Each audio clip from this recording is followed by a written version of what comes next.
Good evening and welcome to the greatest show on earth, the CM0102 Super League live for game week 9. And I am pleased to say joining me in the studio is the man, the myth, the legend, one of the brains behind the revival of the Dragons, Mr. Air on a G-string himself. The man who I've spent many an evening in and out of the house with, Mr. General Smuts, is in the house. How are you, pal?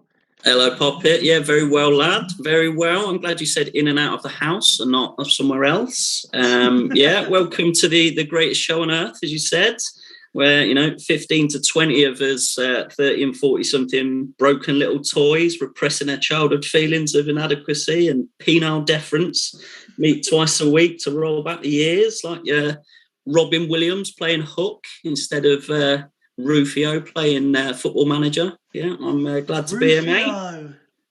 Yes, Rufio. Oh. Glad to be here. And very glad to have you in the home of where dreams are made, where you can be a two-time winner, where you can be really shit at the bottom of the table but make excellent graphics that we will mention time and time again, where you can sign people like Richie Wellens even if he isn't good enough and play intrinsic tactics. And I am going to see how many more of these bingo references I could specifically get in the show just for you, Tato, because at the end of the day I would not be doing my job properly as a content creator if I wasn't doing it for the fans. But let's get down to business, Smuts.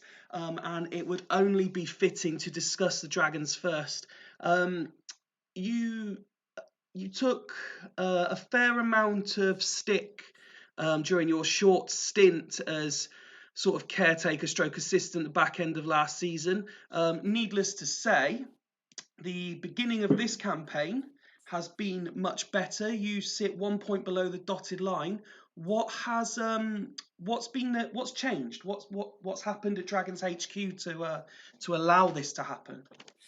Yes, mate. Well, yeah, as you said, it's business time. Let's get down to business. Last season I had to have a baptism of fire, as it were, and literally lobbed in right at the deep end. And as there was nothing to play for, I went about basically just having a giggle, enjoying it. I'd kind of made a run for my own back, if I'm honest, when promoting my 24-hour stream and just hating two at the back as much as I did and giving it the shit, giving it all the big Billy big bollocks about no, four at the back's the best, four at the back's the, and it is, in fairness, it's real, it's pure, it is, the reason we got beat 4-0 when I was playing one at the back because I refused to play two at the back and titting about trying to make stuff work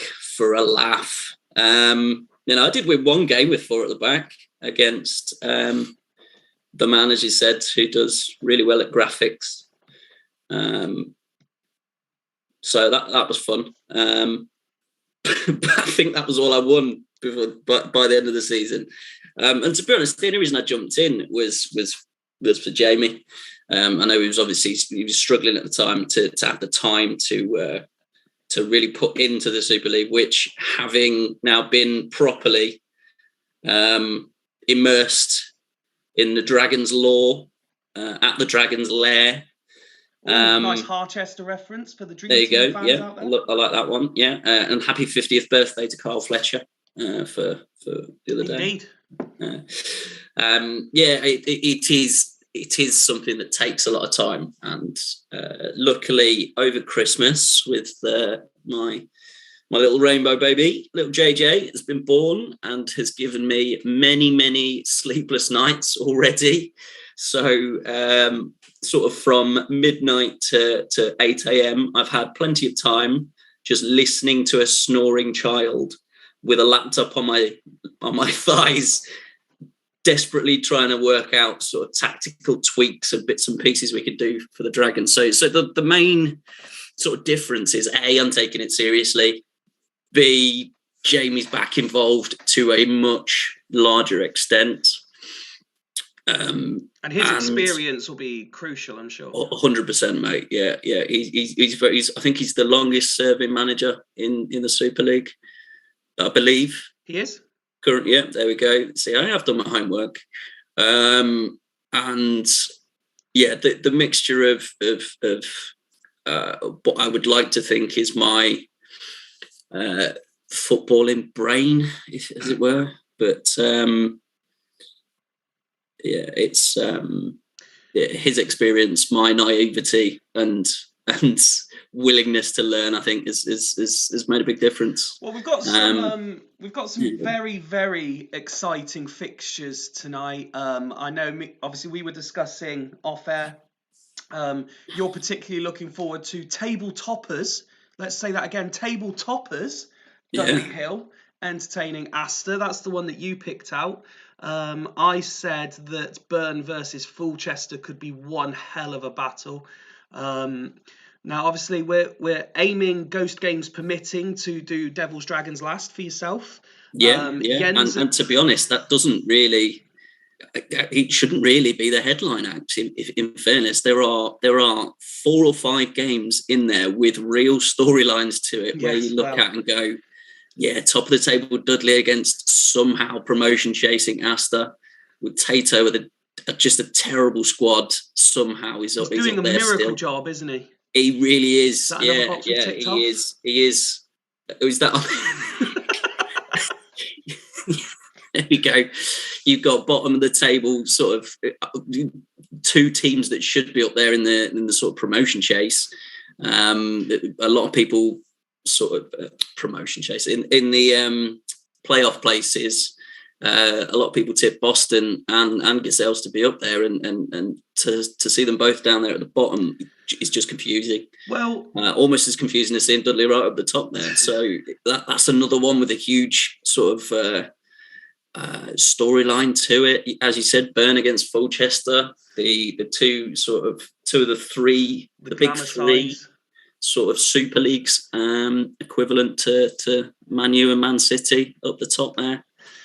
Let's get the ball rolling. Again, Ghost Games permitting, Jens and Greavesy have asked to be fairly late as well for their own personal situation, so we will do our best to accommodate. But I've also seen Tato in the chat mentioning about the randomizer of the game, so we will let it go random as best as we can until it pulls out one of those games. Obviously, now that he said that, Dudley Astor, I'm expecting to be the first one it pulls out. Gazelles Loco is obviously the first one, so we will skip that. And we will go to Haggis versus Leddersford is as good as place to any to start. Leddersford reminds me, just in case I don't mention it at the end, if the Super League is not enough champ content for a Thursday night for you, be sure to stick around, because there is bonus Swemp action straight after as the Division 2 clubs go into cup action. What could you possibly want to miss that for? I can tell you that the Super Mingos have made 11 changes to their starting team for that one. Yeah, and Aussie's Dream have completely forgotten all about it because it's in the middle of the week, and that's confused me completely. Right, let's Right, Swemp aside, we've done our bit by promoting the sister competition. Let's do this properly now, Smuts. We are professionals at the end of the day. Haggis then at home, tweaking the tactics slightly and throwing in a few different names. So Fernando Mira comes into the holding midfield positions, evening Dimble, evening Swan. Stephen Reed comes into the team in the attacking midfield, and Alan Smith starts up front. Louis Saha dropped from the squad entirely. Shevchenko only on the bench. Is Louis Saha injured? Nope. No. So there's a tactical switch there. Does he think that because Leddersford are rock bottom of the league, maybe he's just throwing in, maybe giving them half a chance? I don't know. Is this bravado? Is this hubris? I don't know. Well, he's not really in a position to be making these sorts of decisions lightly, is he? Well, no, not really. I mean, a quick look at the table, you can see obviously Haggis there in 11th on 8 points, Leddersford just 2 points behind them, bottom of the table. Both conceded a lot of goals. Haggis have scored an average amount of goals, Leddersford very goal shy.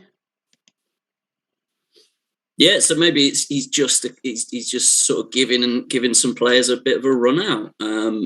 Louis Sahar's obviously been doing the business for him. Stephen Reid, in fairness, when he came on late, I think was it the last game or the game before last, he did really well. He's there you go, game before last, he came on and got himself an 8 in that attacking midfield position. So fair play for giving him another shot. I'm still very confused why he's not on loan at Gazelles.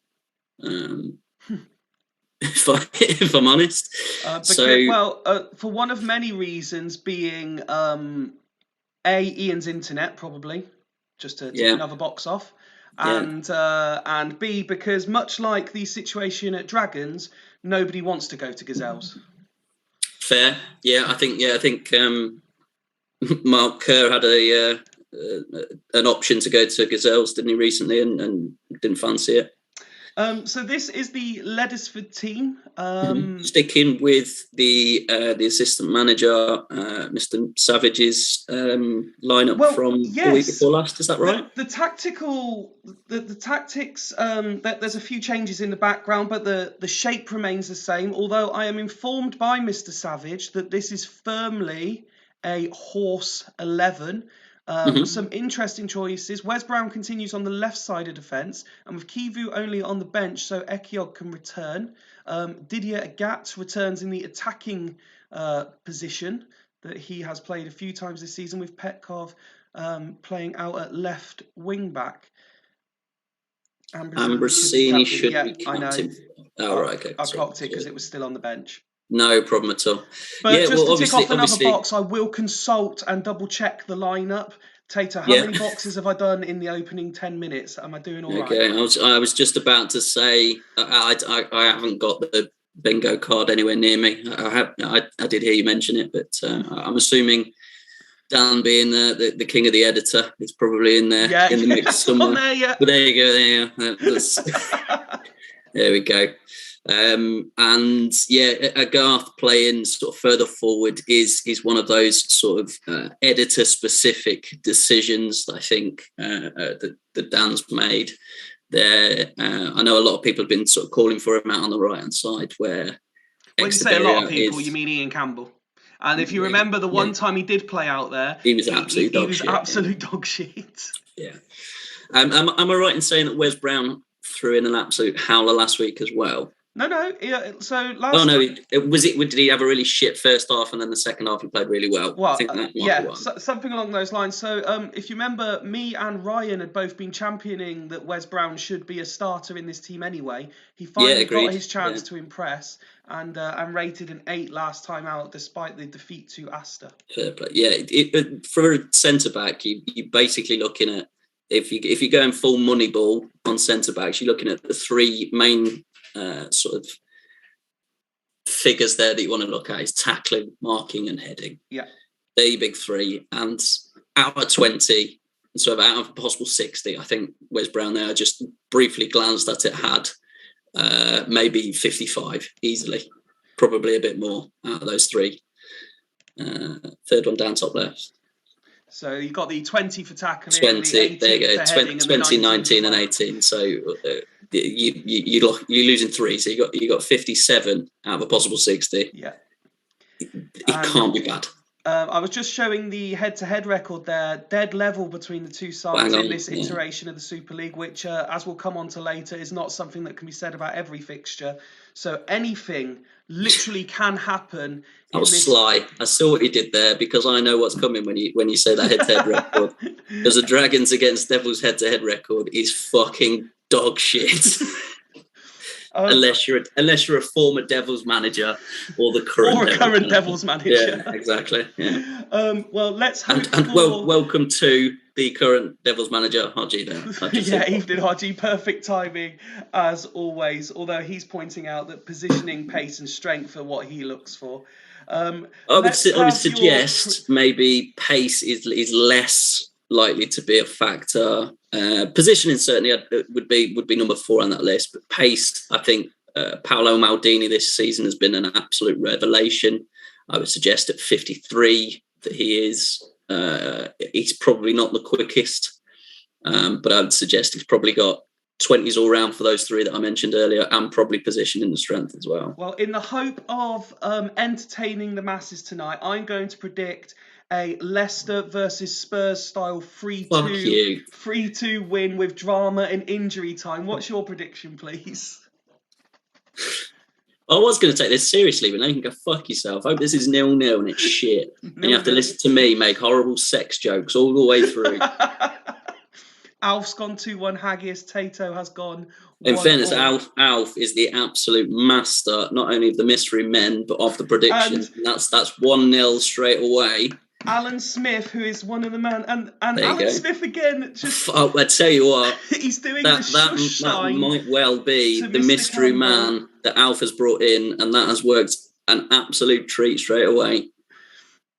Flew through that first half, and there's only one man you can talk about there, and that is. I'm assuming it's not the former Leicester City and Arsenal legend, Alan Smith. No, probably it is certainly the Leeds and Man United. The Leeds and Man United and Notts County hero. He was.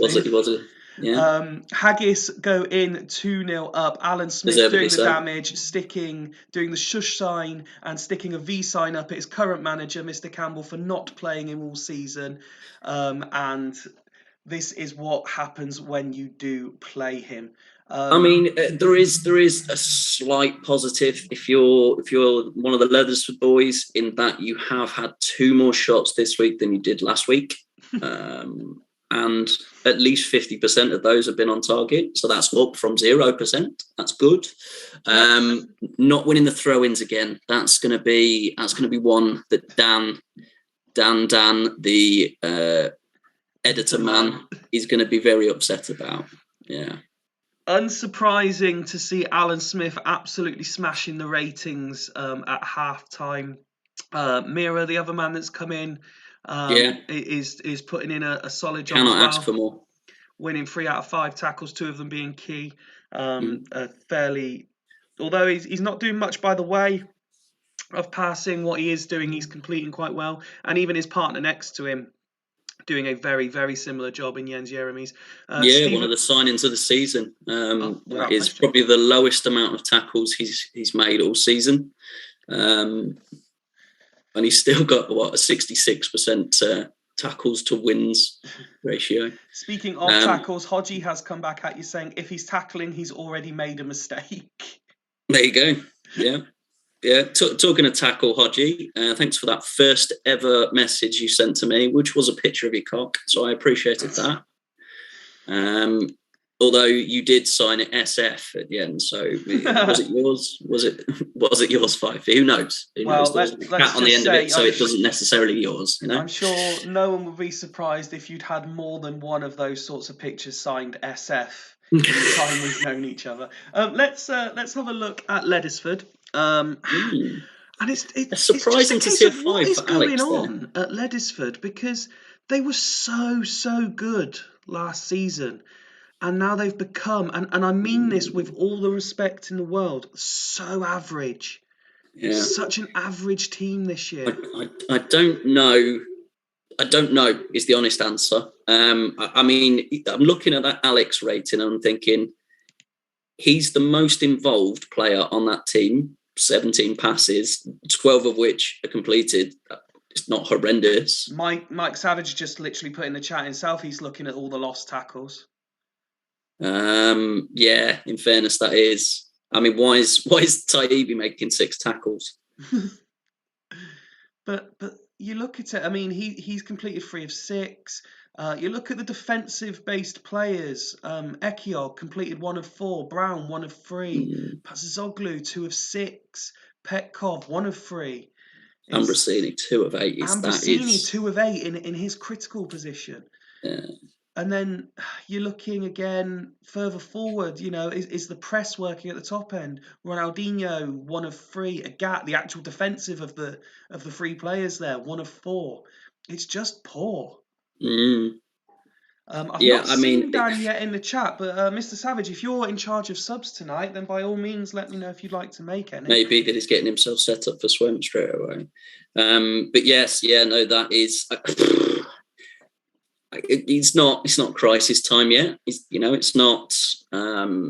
It's not make or break. Like I would suggest. I'm automatically getting the blame here. What have I clicked? If you must know, what I have clicked, Mike, is an email from you, and hit download and copied it over. Is what I've clicked. While we wait for the subs, for anyone interested, Liverpool have just gone 2-0 up in the Mickey Mouse Cup. Great. There you go.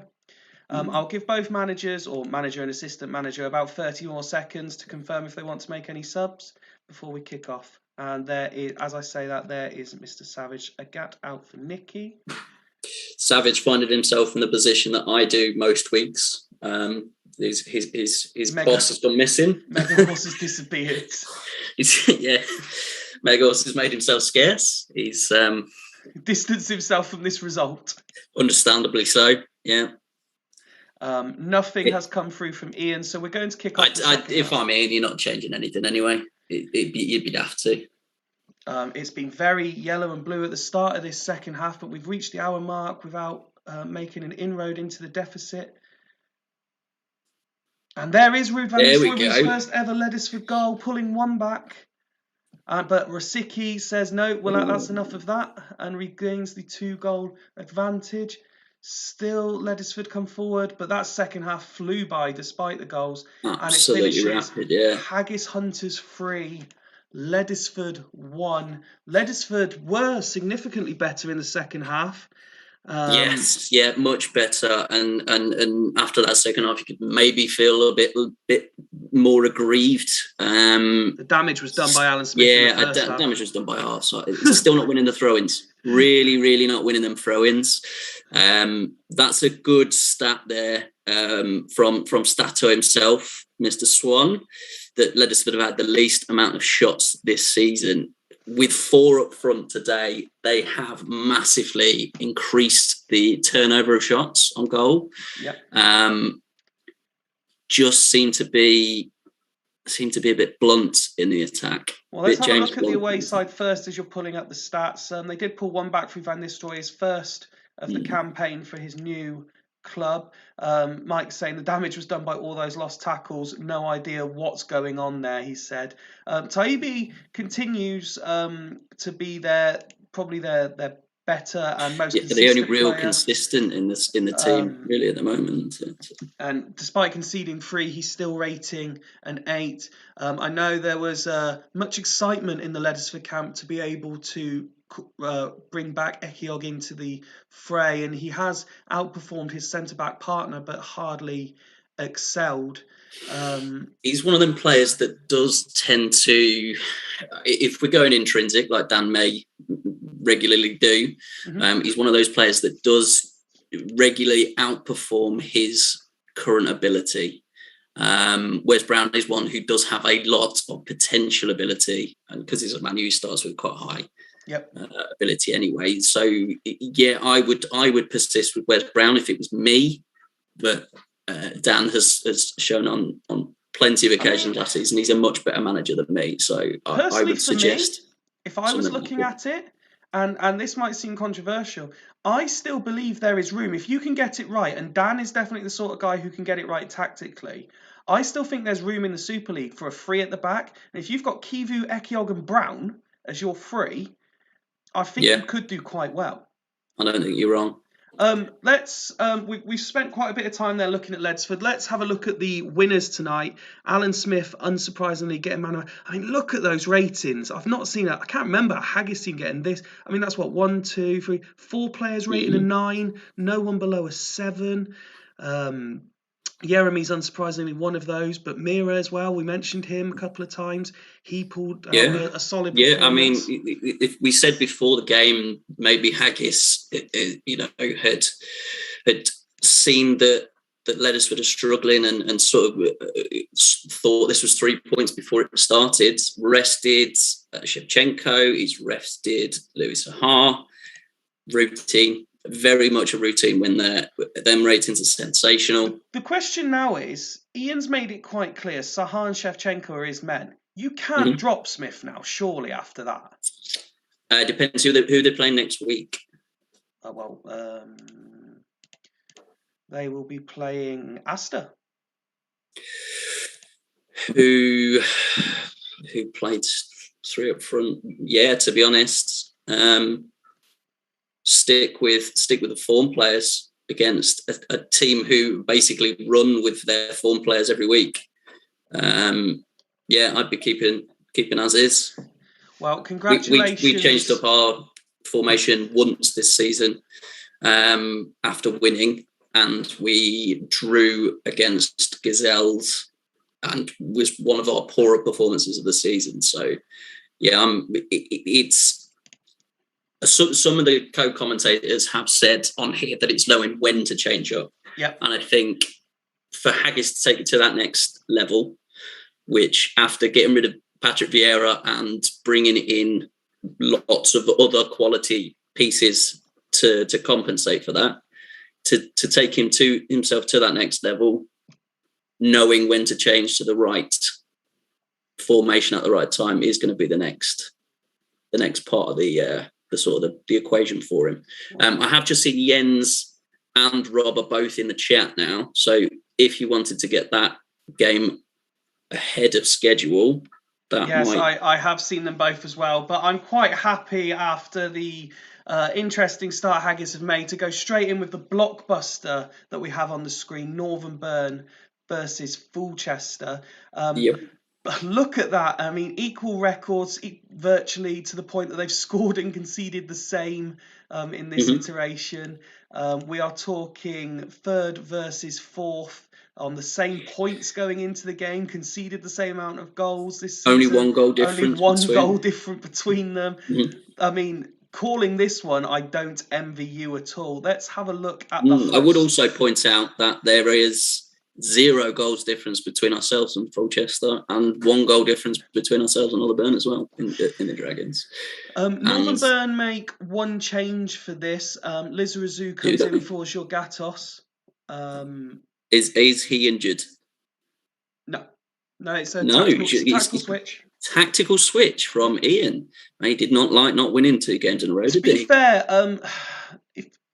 I could be talking out my arse here, but no. They've both played 4 games so far this season. Lizarazu was in the early part of the season. I think he got injured. Jorgatos came in and was doing well, but he switched back to Lizarazu again now. I think it's very much for muchness, to be fair. Both are exceptionally good in that position. For me, I prefer Georgiatos. But yeah, regularly I would suggest that the accusation that Northern Burn are a one-man team has been flung at them. There you go. I'm not even trying to do this. Has been thrown at him, having made that absolute blockbuster transfer for Patrick Vieira. Nobody can call them that anymore.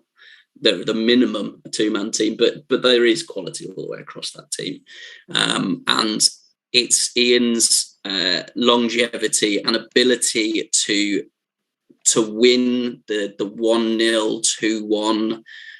To win those games where they aren't necessarily the best and grind out the results that mean that when they are up against another very, very good team in Fulchester, probably the 2 most fancied teams in the league, maybe put Devils in there as well. It is them fine margins are what class Burn as current champions. Fine margins affecting Burn at the moment, who have lost their last 2 games 1-0, is this fact that they're creating almost identical in terms of figures, but not scoring. Yeah, and again, the one-man team argument falls on deaf ears when that one man is not scoring. Does it not more feed it very much point? Yeah, that's what I mean. It falls on deaf ears because it is very, very, very much proved as the correct argument. Well, let's have a look at I would expect to see him score some very soon and then go on a disgusting run, in all honesty. Fulchester have tweaked it tactically to counteract what they were expecting from Burn, who are predictable is the wrong word to use, but you know what you're getting from Burn. Ian doesn't change it too much. He might change the odd person, but he doesn't really change the shape unless he has to. I like the look of this Fulchester tactic. We've spoken at length many times. I think me and you have. I know me and a lot of other co-commentators have about the absolute beast job that Nicky Butt does in this position. He's being partnered tonight by Bishgan, who again, whenever called upon, and it is regular, does an outstanding job for Fulchester as well. Can I ask you, ahead of my Nicky Butt analysis, to look into Nicky Butt's rating against the Dragons a couple of games back in? You certainly can. In the 1-1 draw? In the 1-1 draw, yeah. There he is. He got his 7. There you go. Not his usual very, very good performance, because I targeted him. I made a point of playing away from Nicky Butt. And we had quite a lot of success. I'm just going to jump in briefly. Say good night, Mr. Savage. Thank you for your company. Macca saying I'm late with tactics, Fifey, because you coincide with financial deadlines. The Wi-Fi in this champagne bar is garbage. Fair play. He's got the Ian Campbell Wi-Fi on the go, has he? Lovely. Ronaldo partnering Nedved in the supporting role of Michael Owen. I always find the attacking choices interesting at Fulchester because you know that's who's being subbed at half time almost regardless. So I will expect to see Cisse at half time. Yeah, it wouldn't be a shock to see him popped in at some point, unless, as was the case, I think last week, if I remember rightly, with Macca on comms, he scores and he's doing all right. So he didn't bother changing him. So, your prediction for this El Clasico then, please, sir? I'm expecting a score draw here, either a Desmond or a 1-1. A score draw has been predicted by my co-commentator. Northern Burn have started like an absolute rocket, but again, failing to score. Buffon making a couple of good saves in the opening 15 minutes. And unsurprisingly, by Burn's recent form, Ronaldo goes straight up the other end and scores. What seemed to be their first attack as well, isn't it? Tato has gone 2-2. Alpha's gone 1-1. So both pretty much agreeing with what you've said. We have reached half-time already. I'm surprised Burn have only had 2. It looked a lot more than 2 attempts from Burn, particularly in that opening 15 minutes. Fulchester have created more and deservedly lead at half-time. Let's have a look then, Mr. Smuts, at the home side. Wow. And Roy Keane rating a 5. He's gone missing like the 2014 World Cup. He went for a dog walk instead of playing for his country. That might have been actually it might have been the 2010 World Cup. I can't remember. 2014 seems a long time for Roy Keane still to be playing. Yeah, that's I'd sort of ummed and ahed. Either way, he pissed off. And instead of playing for his country, he went for a little dog walk instead. There you go. And yeah, he's gone missing today. Is the bottom line. Gone missing. Deserves that 5. Looking at his figures, in fairness. The 2 attempts by Burn have both been by Ian Robbins, so Sigalko not having any involvement at all. Hodgie saying it was 2002. 2002. So I was in fairness, I was only the 12 years out, and so that's much not like the Anne-Marie hit. And the film of the slaves in it as well. Yeah. Indeed. Ian isn't one for a half-time sub. When you look at what's on the bench, would you be tweaking this? Yes. Roy Keane would be in the bin immediately. But, yeah, Ian being Ian. Jens, no one wanted Roy Keane to play for them in 2014. I think I was thinking of Robbie Keane for some reason. I'm not sure Robbie Keane was still going in 2014.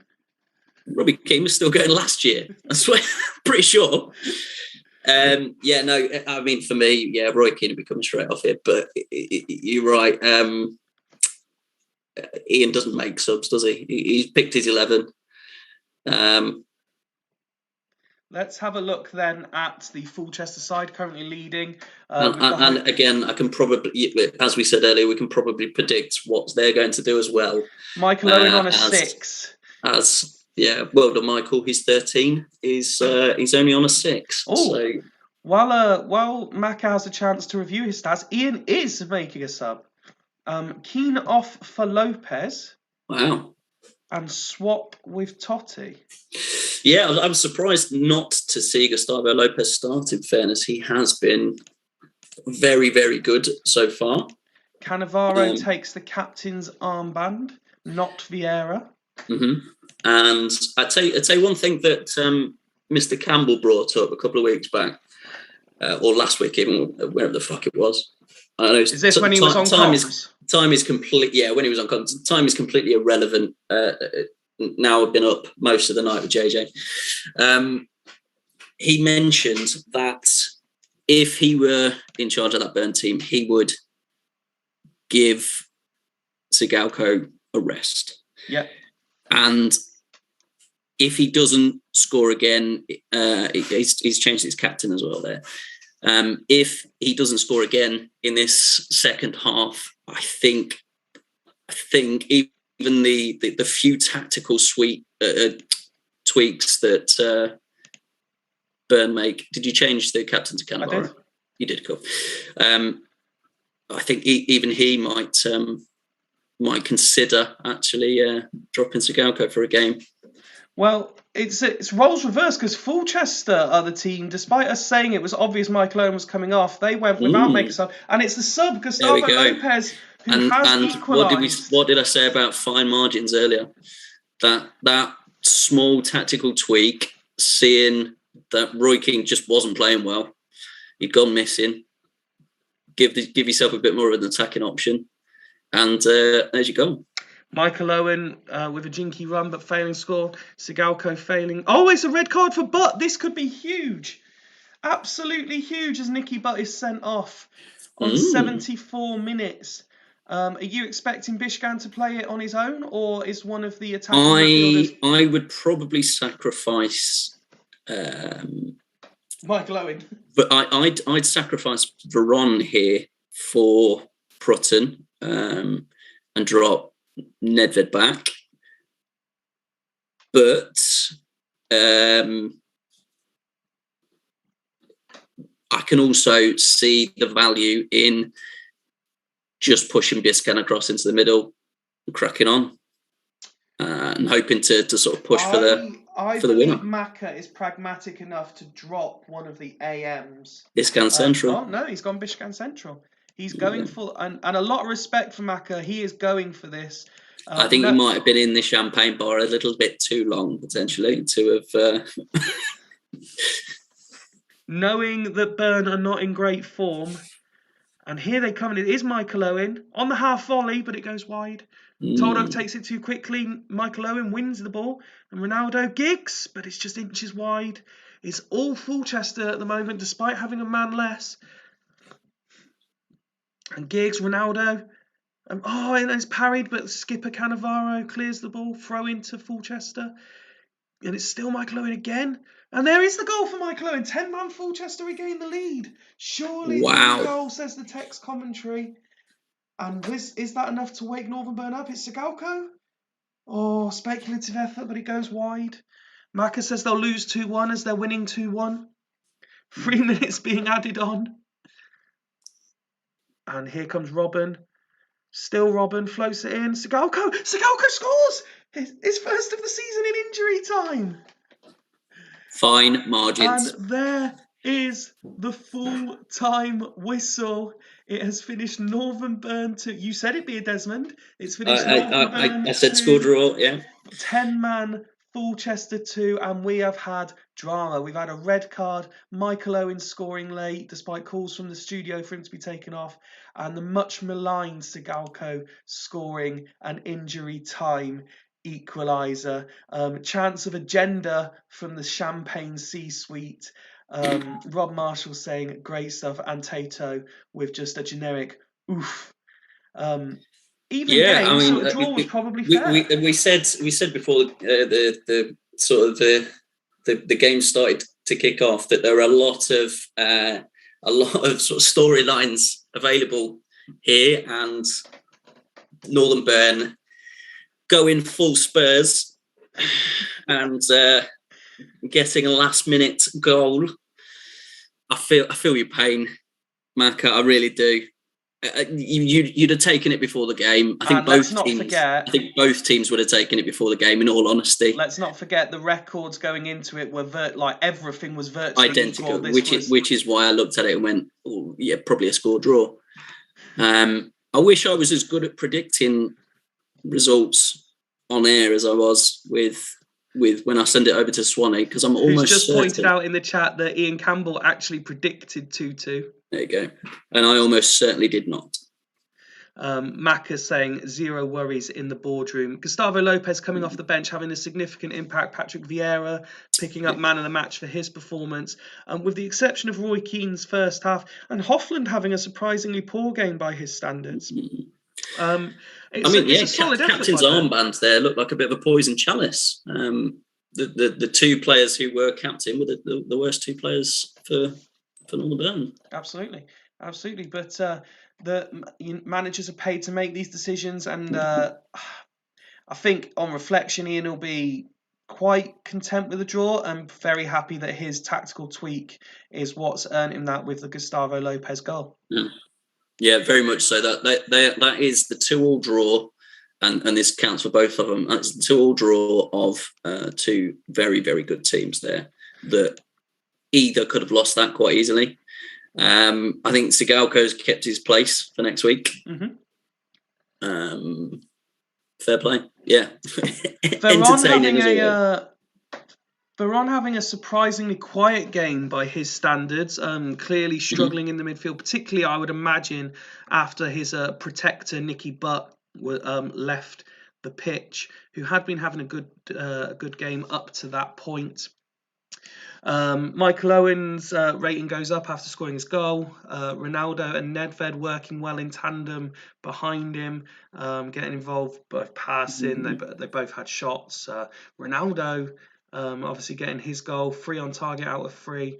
An impressive evening by him as well. John Curtis continues to impress in defence as well for Fulchester. I wish he impressed when he was at Leicester. Absolutely dog shit as a Leicester City player. Do you even remember him playing for Leicester? No. There you go. He was that memorable. He's a player, I'll be honest. I remember him being quite good on one of the earlier versions of Champ Manager, maybe even a 97, 98, as early as that, when he was a youngster at Man United. But I didn't know he was still relevant on a game as late as this, which is why Leicester signed him as a completely irrelevant dogshit player. Fair play to him to get out those sorts of ratings from what is two of the weaker, and he said it himself, I know, Mac, that two of the weaker centre-backs in the league, to be getting those sorts of ratings and week after week getting those sorts of performances out of what is an average defence. So fair play to him. And just one other thing I've noticed, you mentioned obviously Northern Burn, the two players to wear the armband, it was a bit of a poison chalice. Buffon also struggling with the armband in this game as well. But a 2-2, plenty of drama for the fans to enjoy. And we move on. We don't want gazelles. But Jens is here, so we can do Spartak Sloths versus Hulls. And Hulls... looks like a tactical switch straight away. Yes, Hulls, after losing 1-0 to Dudley last time out and being slightly unfortunate... a very, very good performance, in fairness. Have tweaked it up with this Wow. new tactic. Very Tato-esque. I tell you what, that is. So I don't know if you know much about Nils Arne Eggen, who sadly passed away. Jens will confirm or deny in the last couple of days. Was a fantastic sort of Norwegian personality and manager. And forgive me if I absolutely ruin this, Jens, but he had a couple of very, very famous sayings as well. Something along the line of, we played to defenders, we played two attackers, they played three, and then whatever the Norwegian word for like thugs at the back or something along those lines. And apologies, Jens, for completely butchering that Scandinavian tribute there to a very good manager.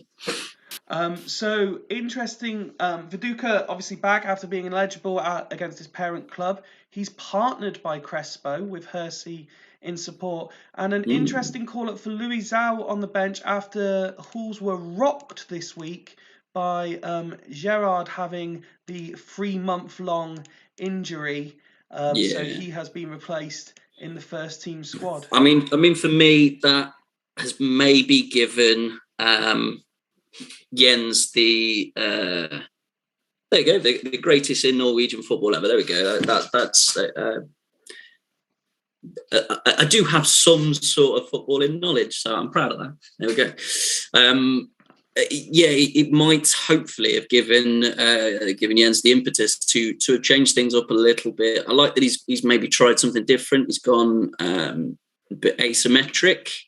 He has been accused on many occasions of underachieving with a very good squad. Check. So it will be. It's nice for him to sort of change it up a bit. I like that there's a Nils Arne Eggen tribute as well. Asymmetric. I'll be honest. I do like Rob as well, but I would quite like to see Halls win this one. Jens will be fearing the worst though when he looks at that record. Yeah, he will be. They haven't won in the last couple of seasons. Yeah, but there are normally goals in these games. Yeah. I mean let's just relive I would this expect 5-5. To see. Wow, that is a big game. Yeah, I mean, you look at. I'm assuming you're going to switch over to the slots at some point. They're always entertaining, the slots. Check. Is that another? I'm genuinely not even trying. I'm just that cliche ridden. I'll tell you what. Then we'll do this about the slots. So I'll say something slightly different about Rob. Because Rob, for me, is very much the vas deferens of the Super League, in that no one knows how it works, no one knows why it works, but somehow always comes good. Now that is a very, very smart dick joke that will have passed a few people by. That's how I like my dick jokes. That you really need a sort of a medical textbook on hand to understand them. There you go. But it's odd to see Sloths playing a formation that's not fucking weird. Well, the thing is, when I was constructing this for him, because essentially it's the same tactic base as he's been using for a number of weeks now. He's just pulled the extra strikers back to make it look more realistic. I take issue with this though, in that, as you've said, partly as part of analysis, partly because we know it's on Tato's bingo card. They are entertaining, yet they have named possibly the most defensive team I've ever seen Sloth's name. I mean, they're playing Desai in centre midfield again, just to have an extra 4 defender. Defensive midfielders, yeah. 1 left back, 2 centre backs, yeah. That's it's odd. I'm quite happy. Yeah. As Jens has just pointed out, he's clearly shitting himself at the prospect of the mid-table 6-pointer that it is. If that's even a cliche that I'm throwing, is mid-table 6-pointer? Is that on the bingo card? I don't believe so. Because I've just made it up. Yeah, disaster for Asta. I like that. That's clever.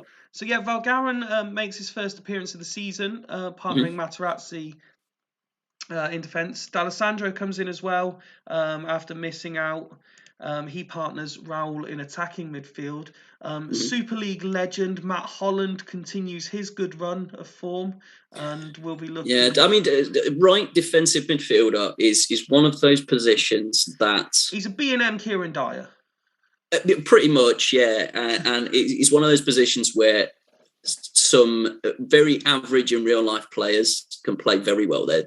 Prutton being another one who can do a job there. And sort of Kieran Dyer somehow is world class at that position. Kieran Dyer has been sensational in this save in that position. Yeah, exactly. You wouldn't look at Kieran Dyer in real life and say, oh, you shagged a lot of page 3 models and you were quite good at defensive midfielder. You would look at him and go, yeah, you'll probably be on I'm a Celebrity at some point because you're a bellend. Can I ask you, are we going to get a 5-5 or have Sloths absolutely shithoused this already with their team? No, you won't get a 5-5. No, because we've already had too much entertainment already. But I'm putting all my chips on black and white, obviously, on the Hulls. Who their manager themselves have said 1-0 Sloths Materazzi. Yep. Fair. I think I went 1-0 as well. I can't remember which way I went. Hulls out the blocks quickest and do lead after 5 minutes through Hernan Crespo. We are on for 5-5 now. That's a nice early goal. Roll on the 5-5 now, indeed. Crespo's had his critics this season, but he's scored tonight. Sloths have come back into it, but that first half has flown by. As Alf predicts 1-1 and Tato says 2-4. Not a lot of movement in the chat. Is everyone googling Vaz deference? Is that what's happening? I would imagine that's the case, or they've just got bored of listening to us. I mean, we're on game 3, and we've done nearly an hour. I mean, this is Swemp level. Fair play. Swemp level times we're doing tonight. What time's he expecting to kick off at Swemp? I don't know, and to be honest, right now I don't care because it's all about the Super League. And let's talk Hulls, Sloths have been who are 1-0 up away at Sloths. And look at that. We were talking about captains' performances in the last game. Lilian Thuram doing the complete opposite job. He's standing up and being counted for Hulls tonight. Very much so. Yeah, like Brie Larson, Captain Marvel, mate. Fantastic performance. And Steve won't like me saying this again. Look at the main man up front. Why have you loaned him Mark Viduka? Why? Still, in fairness to Steve, he is top of the league, so I don't think he gives a shit at the minute. Fair play. Let's move over then and have a look at Sloths. As we said, not created much so far tonight, so we're going to struggle to score. How many subs can they make? Is 3 the most they can make? Can they try and 11? They can make up to 3 subs, yeah. Okay, right, fine. So they can't do a full 11. No. Tato saying liberties being taken with the amount of time taken. That is a fact. Have you got places to be, Tato? Because it's Super League night, and this is you guys basically live for this shit. So however long we literally now your middling to poor podcast has failed. You've got literally nothing else, Tato. What the fuck else are you doing? Jens is going as is and says, "Let's watch Sloths turn this round." We mentioned that it was a very defensive-looking team. Mantoris is coming on for Pizarro at half-time. The defensive players are doing reasonably well. It's just the lack of attacking intent is causing issues. There's not much on the bench either, really, in terms of he's made the one sort of attacking change he could. Good luck.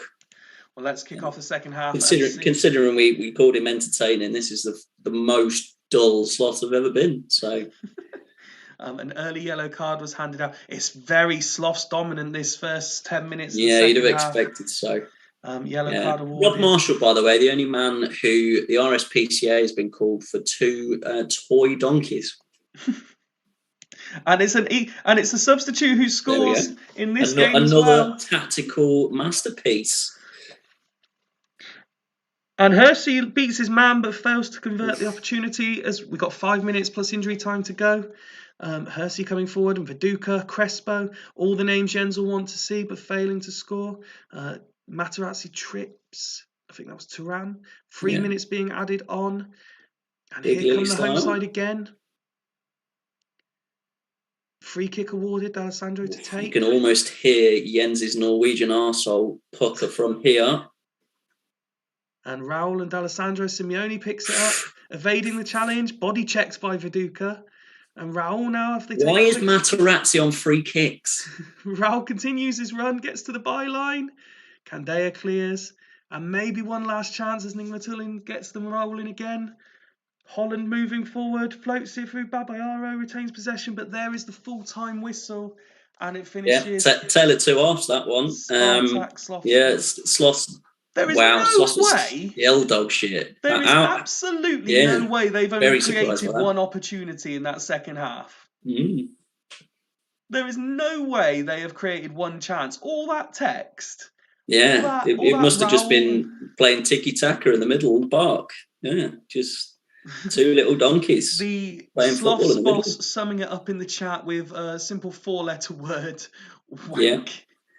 Was that a one-word analysis, or is that what he intends to do to celebrate a single point? To celebrate his draw with Halls. Jens saying every single time, best team and can't win, agenda. All over them like a tramp on Hot Chip's second half.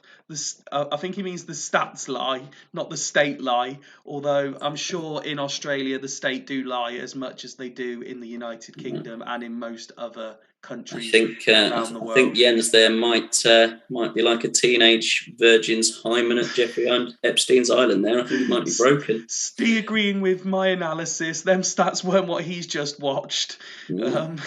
And Ian saying Sloths being entertaining is the biggest myth ever. Yeah, and that's coming from a COVID denier. So that's good to see.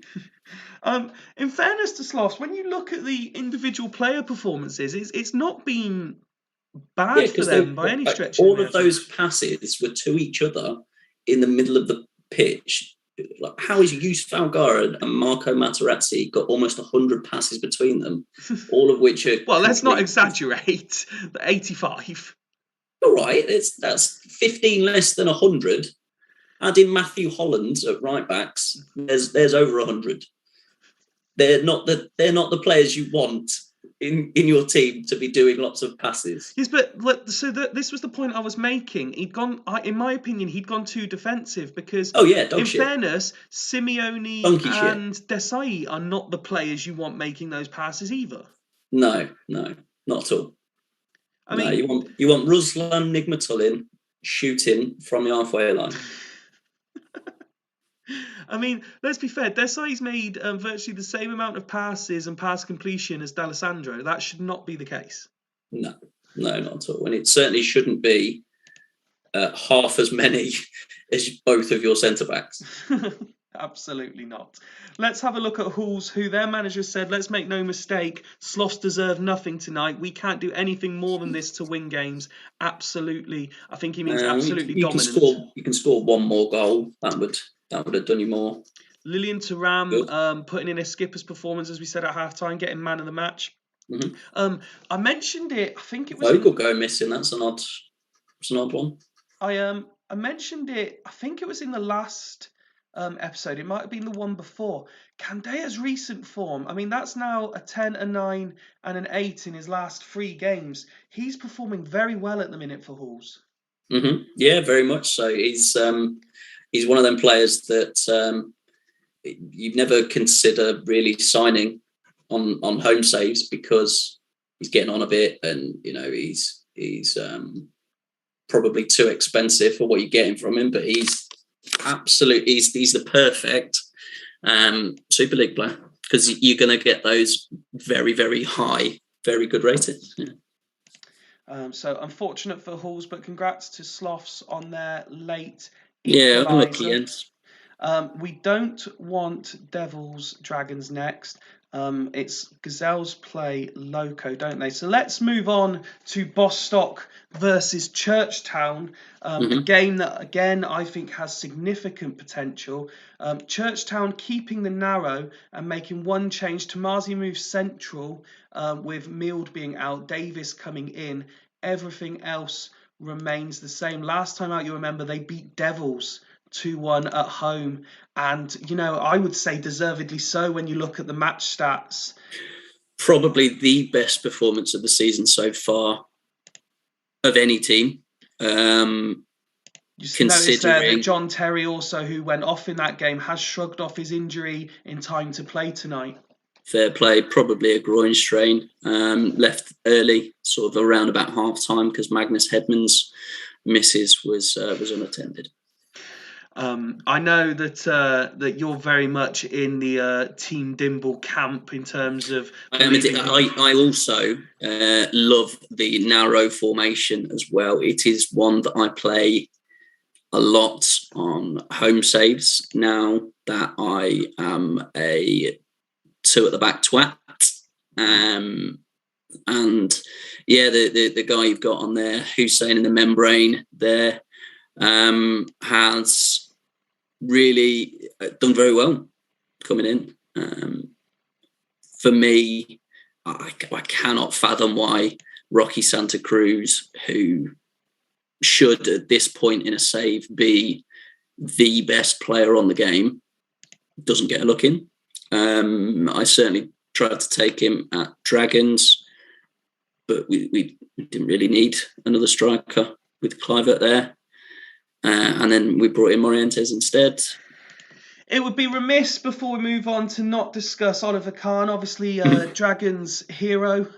You, as part of the management team, allowed him to move to Churchtown this summer.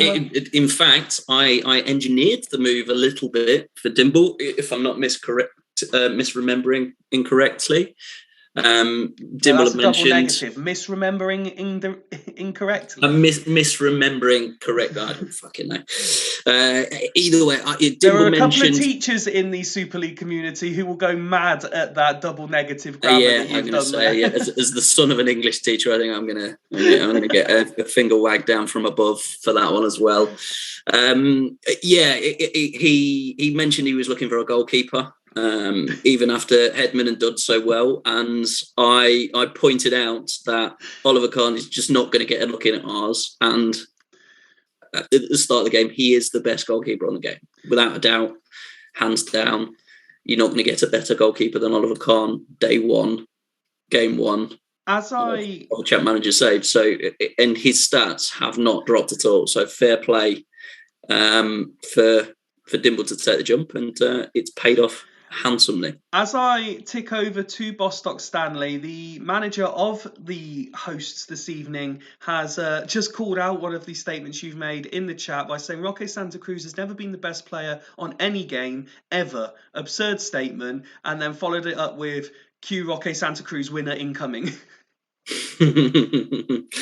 I hope that is the case. Yeah.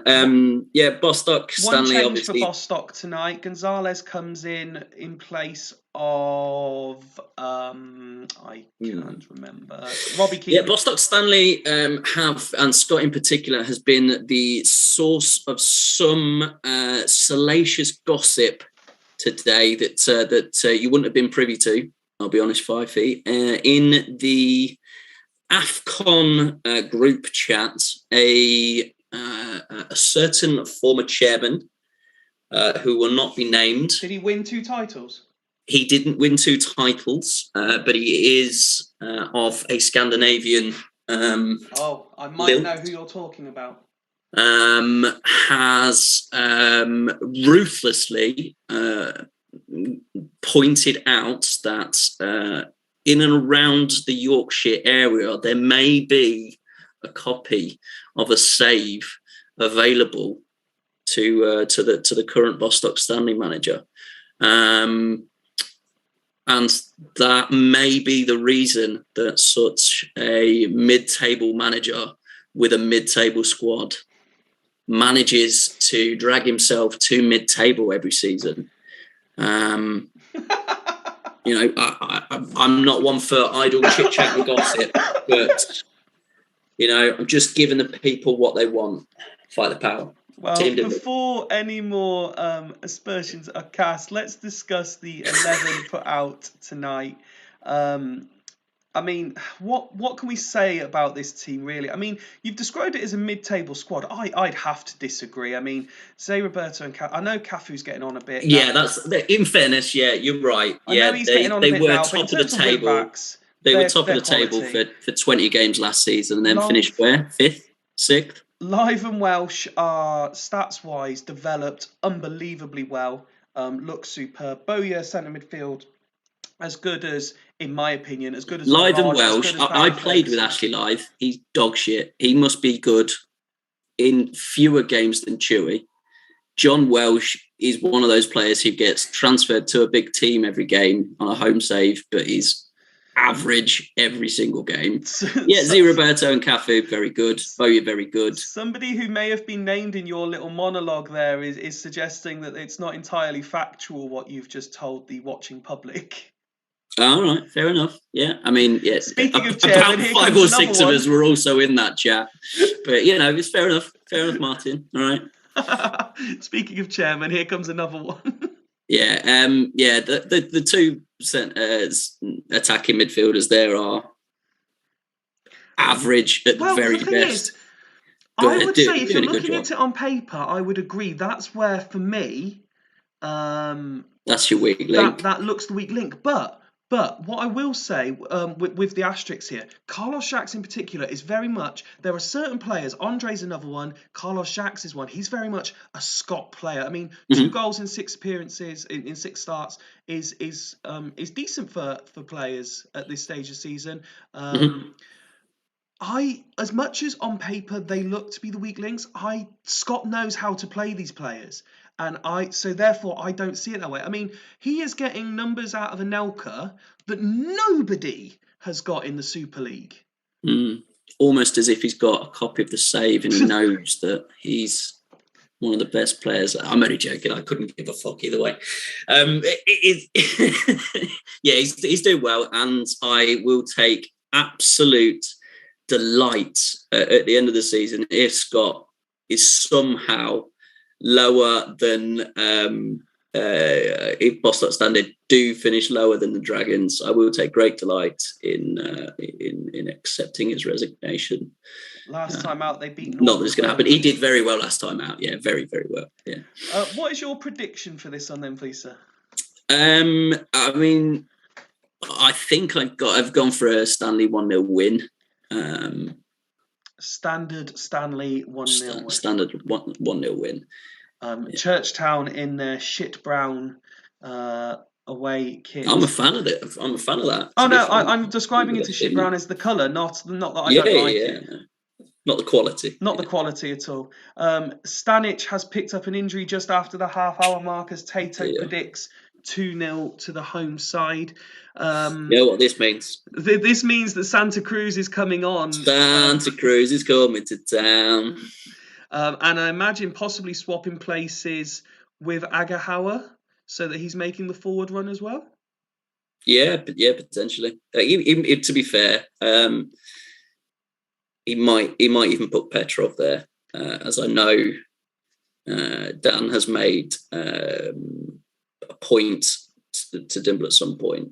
He is going Santa Cruz. There he is, Rocket Santa Cruz. That Petrov can play attacking midfield, as far as the editor is concerned. And Dimble, if you could just confirm you're happy with Santa Cruz staying there, and or do you want him swapping with Agahauer?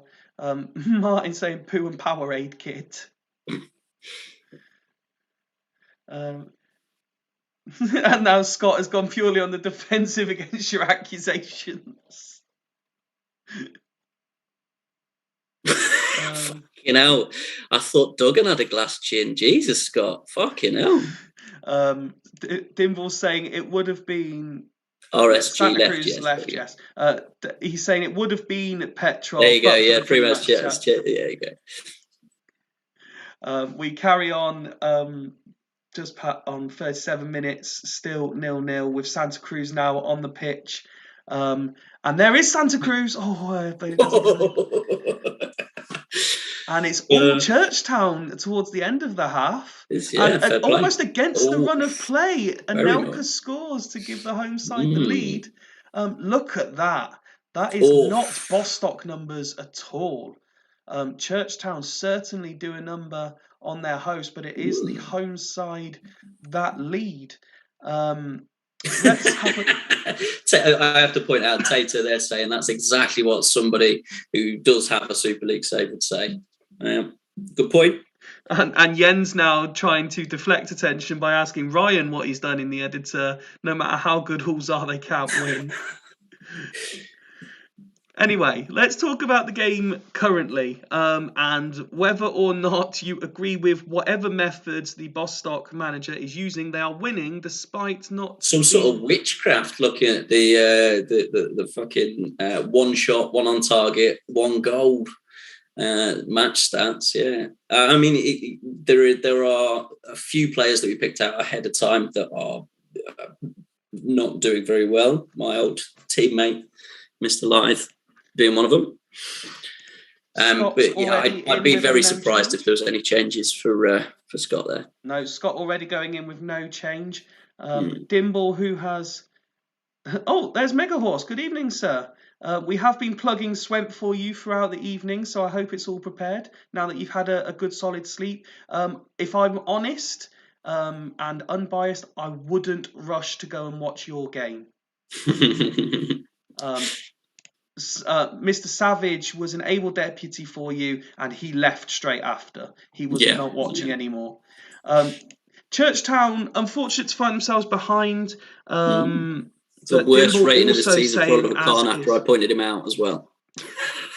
And for the injury fans and statisticians amongst us, Stanic 61%. But no change from either managers, so we carry on into the second half. Yeah, again, that's. And another change needed at Churchtown as Mark van Bommel has gone and got himself sent off. This is not a good night for Dimble at all. No. Given that they are losing, can you see Riquelme just moving central? I mean, yeah, I know Super League Führer that you are. You wouldn't let any real changes. But if I was doing some sort of home save, I'd just bang Riquelme across and then Santa Cruz would go up front. Go for it, but I know you can't. We can't do that. No, you can move within where the red card has happened, but you can't be changing it to 2 up top, for example. Other option maybe is bringing Petrov or De Silva on for Riquelme and maybe shoring it up in the middle a little bit. But Riquelme being the better. Yeah, he's Dimble saying just put him central. He's the better attacking option in that sense, surely, when you're losing. Yeah, at this stage, there's a lot of the game to play. And Anelka from the penalty spot has scored, and John Welsh, the captain, has injured himself celebrating, it would appear. You've got Vasoon Dakor here straight in. I'm going to prepare that sub, assuming that's what's going to happen. I'm not sure what's going on in this game that's both teams now losing players through injuries and red cards. Well, yeah, you said before the game that this had the potential to be a very, very good game, and I looked at it on paper and thought maybe this would be the least entertaining game of the night, as it was the one with the sort of the least riding on it, and. So I'm glad I didn't say it beforehand because I was talking out my arse. Scott confirming, as we suggested, that it will be Dakor. So 51 minutes on the clock. The home side 2-0 up. The away side a man light. And all their decent first half seems to have been blown completely away either side of the half-time whistle. Although, there was Santa Cruz looking for his goal and Gonzalez. And now Agahauer has been taken off for Churchtown. Yeah, Petrov straight in. I imagine this time Santa Cruz is going to have to move over. And then Petrov. And then Petrov. Take that position, potentially. I don't know if Dimble... That's what I'm anticipating Dimble is going to say.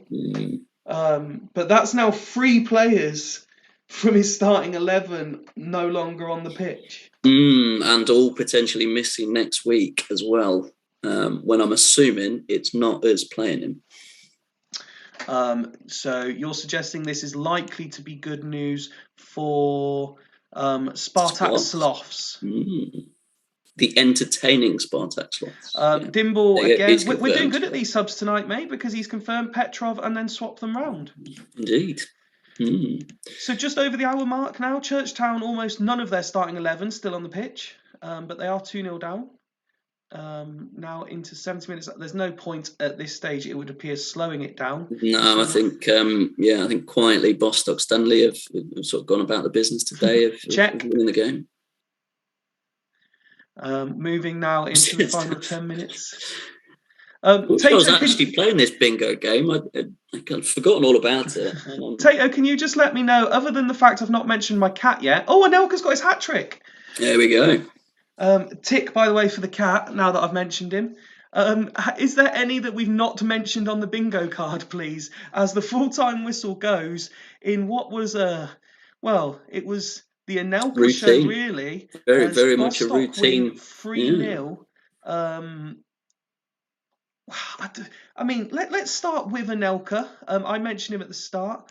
That's now 7 in 8 starts for him. Say Roberto, look at that. He's kicked back on again, hasn't he? He's very much kicked back on. He had a very, very, very good season last year, and as Duggan just pointed out and has said a lot of times, Anelka on very, very, very regular home saves will throw a strop, much like Scott himself earlier.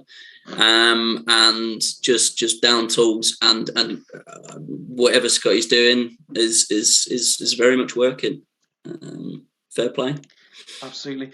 We don't seem to have spoke about Zé Roberto too much this season. Another assist tonight, as I say, gets man of the match for his performance. A very, very good all-round performance. Even Decor, he came on 52 minutes and had a good impact. He won all of his tackles. He completed all of his passes. Not a player Scott rates, I believe. Decor. Doesn't play very often. I know he's played a bit. No, but that's because Blythe was out at the start of the season. But I think it's one of those where it's not that Scott's not a fan of Decor, it's that he's a big fan of Live and Welsh at this stage. And that's why Decor is always on the bench. I mean, if you look at the squad, Lee Young Pyo isn't even in the team. Guigu not even there either, who could play in those positions. Who's that Duke fella? That's not a name I recognise. Is that a region? Oh yeah, that's just one of the young players that came through. Right, fair enough. But yeah, so we mentioned that the attacking midfielders was potentially the weak link, but look, Jacques put in a solid performance. Gonzalez wasn't exactly poor either. There is nothing there that's automatically standing out to me as an area Scott will think, do you know what, we would have been better if we were better there. Yeah, I think they were ruthless enough to take advantage of a lot of the opposite of whatever the opposite of luck is. For Churchtown, they were very, very unlucky. Well, let's have a look two at injuries, the very... red cards, very early on in the second half. There's certain things you can work around. That's just a bad day at the office, unfortunately. I mean, Santa Cruz came on, didn't really have the impact that the hype was giving him. Petrov came on with half an hour to go, slightly more effective. But yeah, I mean, they played essentially a half with a man less against a very informed Bostock. They ended up with 3 of their starting 11 not finishing on the pitch. They had one of their more consistent players ending up rating a 5 at full time. It like you say, I think it's just one of those where you can't. It just all went wrong at the same time. Yeah. Like I said, just a bad day at the office. Stick to network saves, Dumble. I know you're good at that network saves, so maybe that's your Congratulations to Bostock. Commiserations to Churchtown. Where are we? We got 1, 2. We still got 3 games to go. I've not seen Loco yet, so does that mean? Oh yeah, I was going to say Duggan is in, but yeah, obviously Let's move on then. You could have been right, Tato. We'll never know because the game at no point selected your fixture. Asked to keep the same tactics, but change a number of personnel. We've got Scally and Foe reunited in defensive midfield. Henri goes up front with Zizi, Chunso behind. I believe this is the first time we've seen the three of them on the pitch together from the start. Emre, who from memory, I'm just going to check I'm not making this up. Emre. Oh, Yeah, it wasn't this game. Was it the previous game to that? I seem to recall Emre having a decent game recently. Yeah, it was on the last one that you just showed. He was right down the bottom. He came on as a sub. That's why I couldn't see it. Emre earning a place in the starting 11 after his performance off the bench last time out. Rayed as captain, please, Fifey. Rayed as captain, please. Yeah. Yeah, again, I like the asymmetric M28. That must be the motorway between wherever Potato lives and whether Steve Wright lives, I'd imagine. Or it's just the 28th version. It might actually be that it was match 28? No, because there's only 26 in the league fixture and Tato hasn't made the playoffs yet. There we go. Well, he might well do this season. He's again, he's doing very well, as I said earlier, with probably the weakest squad in the league. Yeah, just again doing well with an average squad. A win here puts him level with Dudley on points. Mm-hmm. It's mine and Macca's post. Oh, there we go. M28. There you go. So let's have a look then at the tabletoppers, a team that I know, particularly the manager, you have a lot you'd like to say. Placente ineligible against his parent club. A couple of tweaks. Kaladze comes back in to defensive midfield, which sees Zanoni move forward. Amoroso partners Del Piero in support of Luca Toni. And you mentioned Maldini earlier as well. Surprised to see Guerrero dropped, if I'm honest. But one of the things that has been very, very successful for Dudley this season is his continuity. One of the sort of major sort of accusations that were thrown out at Steve definitely last season, towards the end of last season when he wasn't doing quite so well, was that he changed things too quickly and too regularly. And this season, it's been very much the opposite. And probably this season, it has finally sort of come good for him.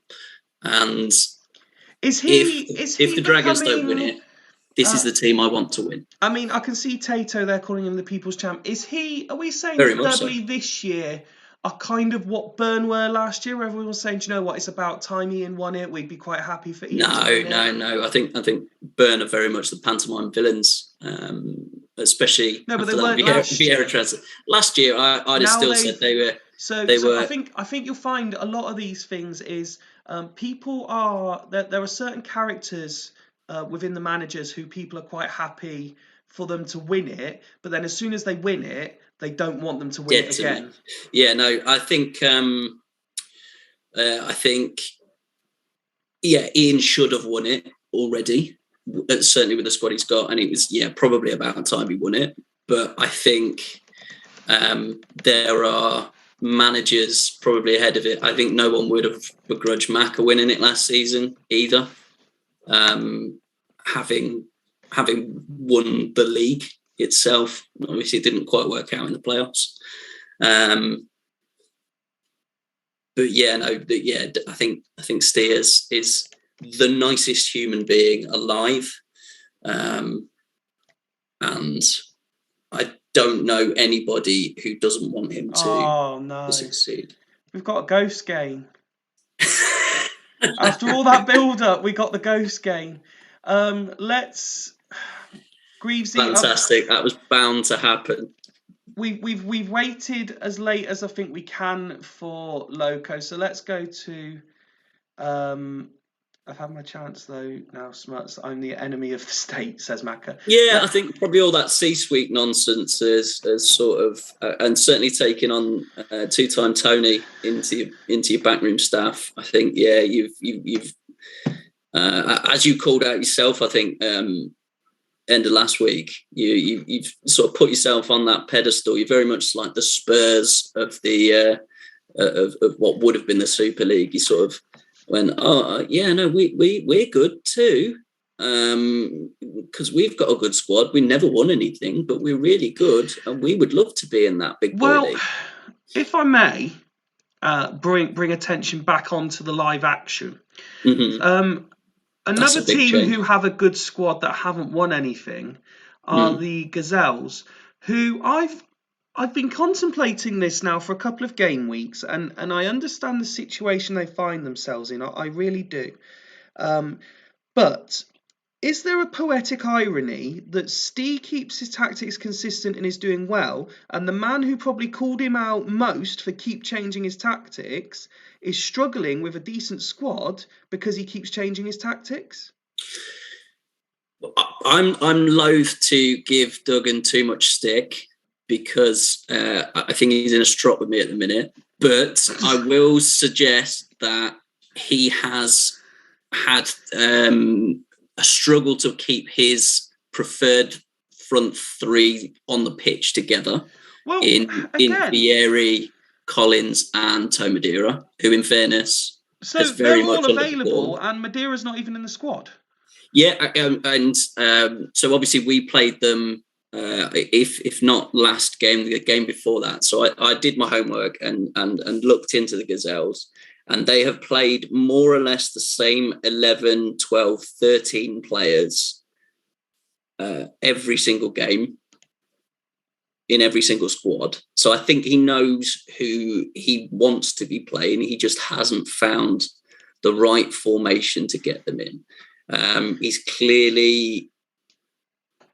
something's not working at Gazelles at the minute. So I think he's right to potentially use this week as one to change it up a bit, because he is playing the other underachieving team. He also knows that Greaves is probably not here this week, as he is out on the piss, so it's probably the week to try and take advantage of changing things up a little bit and hoping for the best. Well, Loco have changed it up themselves. As Duggan says, no disagreement from me that we've been shit. We've mentioned, it's been kind of mentioned in passing. No matter how many times Greavesy changes it, and he has done again here. It's always in the attacking areas he changes it. That triangle of Barthez, Lurson and Krompe, if fit, they play. Do we think... Tato ticking one of his own bingo cards off by saying good graphics, though. Do we think... You know how in and I put this in inverted commas as I say this, in real football, they say that partnerships develop, etc. Are you a believer that they do on the game as well? So the fact that these three are always playing is one of the reasons why they're generally very good defensively? I mean, yes. To be honest, everybody knows. As we discuss his team, by the way. Hey, perfect timing. And to be honest, the reason everybody now knows the reason that the Locomotive Boston have been so good defensively, because we've all got access to his tactics now. Because the biggest mistake Greavesy made was A, joining AFCON last season, and B, using his actual Super League tactics so that we could all see them. You absolute numpty. So everybody knows exactly how he's setting up. You know, he even was as hubristic enough to talk through how he has his goalkeepers on long direct passes so that his goalkeepers get better ratings. And he's been found out this season, I think. And you've noticed that he has had to change his tactic every week because everybody knows what he's going to do. Everybody knows how he's going to play. And he hasn't got a plan B, like a certain Mr. Rogers, who is the current Leicester City manager. Your prediction for this one, please, sir? 0-0. 0-0. Yawn. Let's hope it's but not. I think to be honest, if Gazelles can put together... Well, it's certainly not going to be 0-0. There we go. I was just about to say, no, to be honest, I think if Gazelles can put together a few passes towards Vieri and get him going at last, they will be off to the races and they'll start shooting up the league. David Collins had opened the scoring, but it took Smuts about half an hour game time to get his point out before we were allowed to mention it. Gazelles continue to come forward looking for a second before half time, but they're not able to get that. A very even first half, stats wise at least.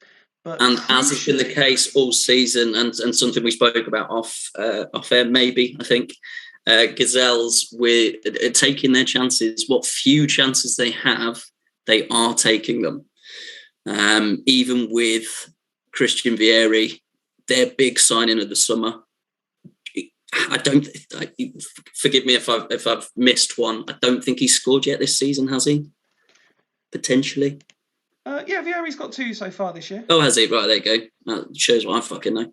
But he's not hit the ground running as would be expected. That Myth has scored the same amount as him now this season. Now on 2 for the season as well, yeah.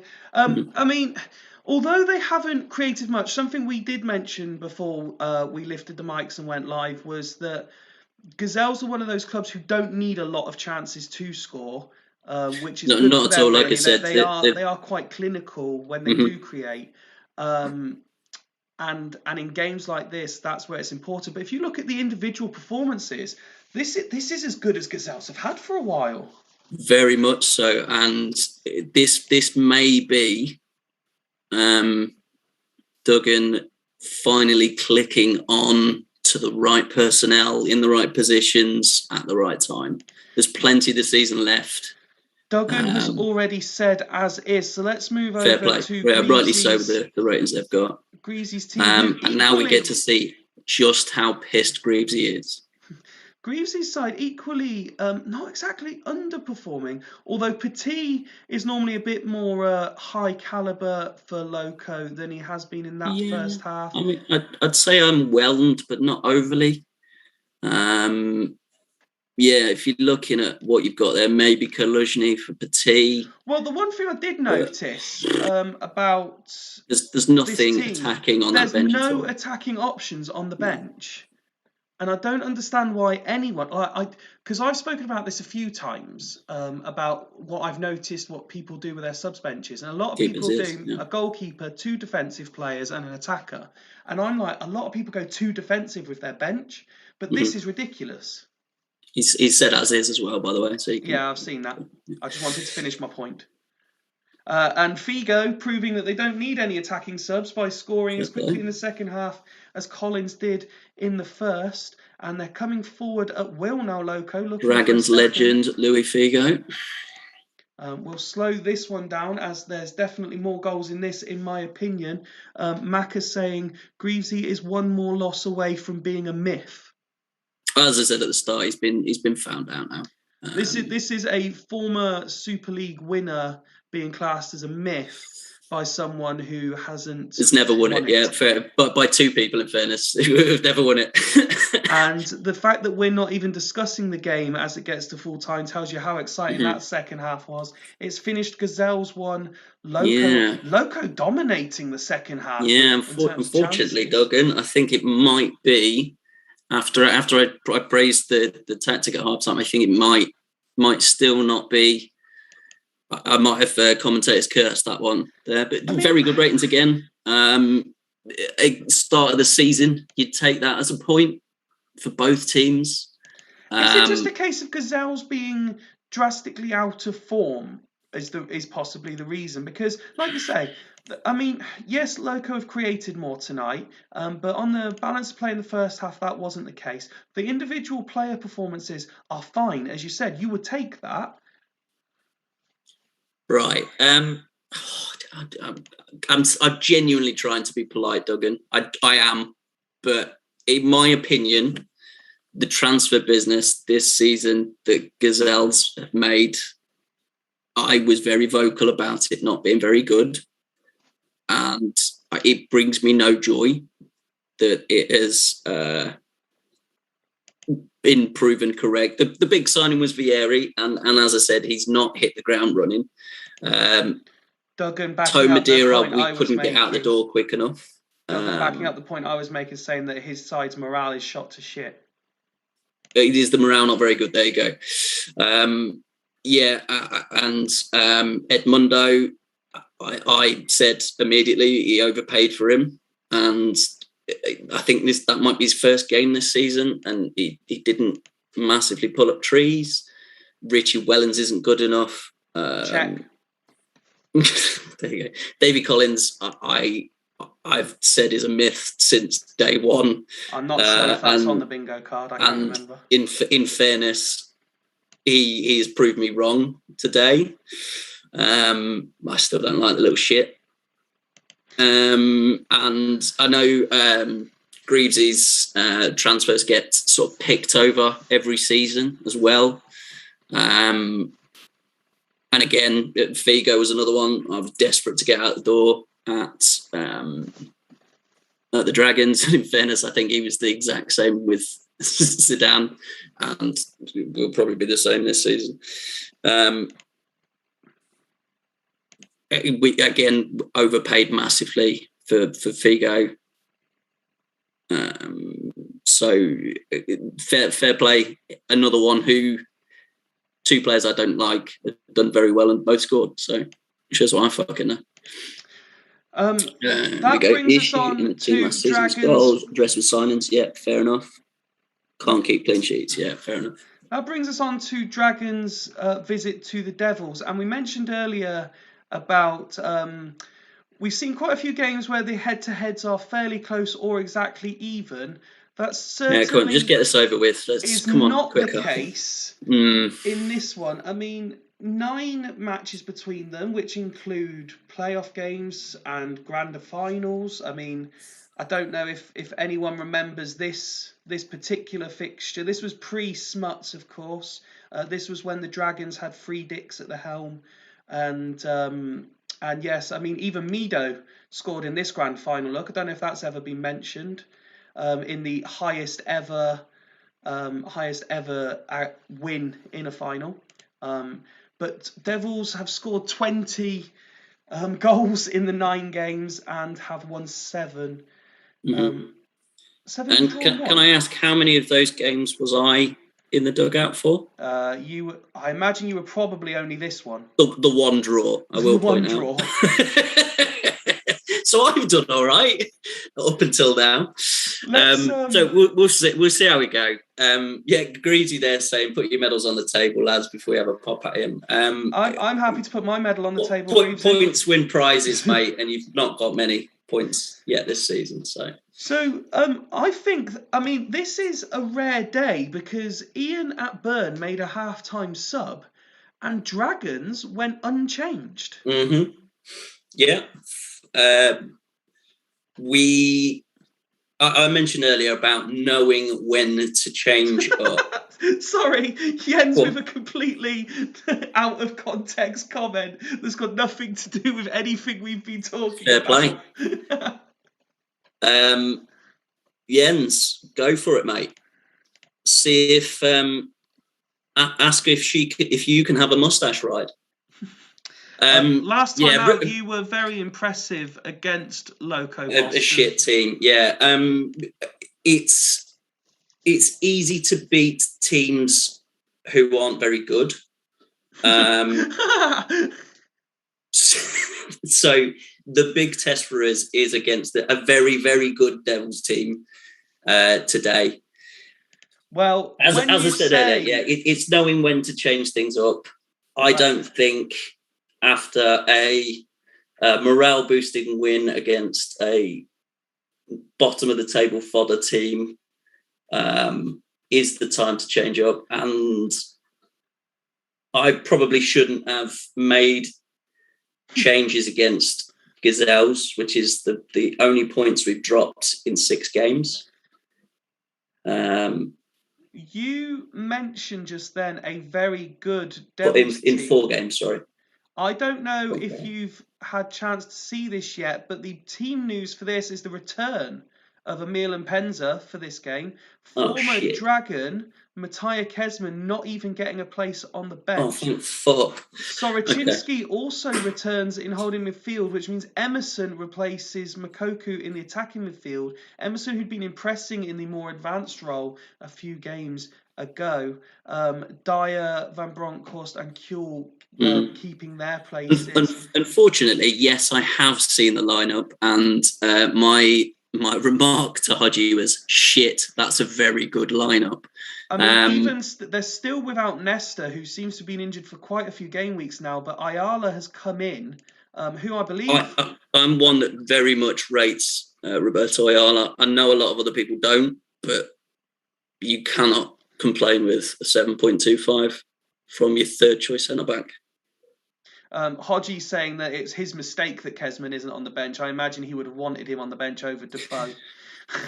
You'd imagine so. Yeah, I'm genuinely glad that he's not on the bench. There is something, and Steve mentions it fairly regularly. There's something on this game about if you're going to say former players, yeah, exactly, former players. That's a thing just in football generally, mate. The amount of players I've seen come back to the county ground and score against Swindon, I'm sure you'd say the same about former Leicester players. Well, one in particular who did score last night, who was one of the worst loanees we've ever had in our life. Yes, I remember Harry Kane being absolute dross at Leicester many years ago. And then the next season scored 32 goals in the Premier League, and he was on loan in the Championship.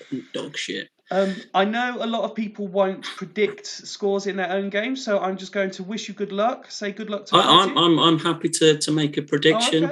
Oh, okay. Is this finally going to be the day of the Dragons?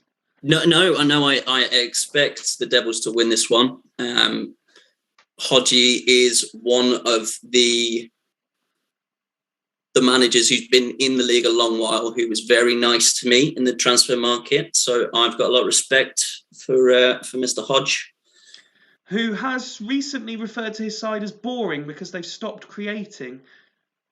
I hope that is the case today. Well, we're nearly at half-time already. In fact, there goes the half-time whistle. I'm a big fan of getting into half-time at 0-0, so I'm okay with that. Jens predicted 6-1 in the chat. Tato saying 2-1. But as I click on match stats, it looked to me like Devils were the better side there. Mm-hmm. I would suggest so too. And the stats do back that up. That's probably the most Devils have created for a couple of games. In fairness, they've been very... they only created 4 in 90 minutes against Churchtown. Northern Burn, so they've created the same amount in that first half as they did in their last 2 games. So I've been talking so much, I completely neglected to have the one beer I've been allowed since JJ's been born. So sorry, what was happening? Basically, I'm just saying Devils they're created shit, yeah. They will be disappointed not to be ahead so far, but that one shot on target, I'm glad it didn't go in. I imagine, however, Hodgie's probably going to say as is on the balance of play. Gio Van Bronckhorst, the most impressive. He doesn't rate Emerson as highly as I do, except in the transfer market when I said I'd give him an arm and a leg for Emerson, and we settled on Gattuso in the end. I'm glad we did. In fairness, Gattuso's been fantastic all season.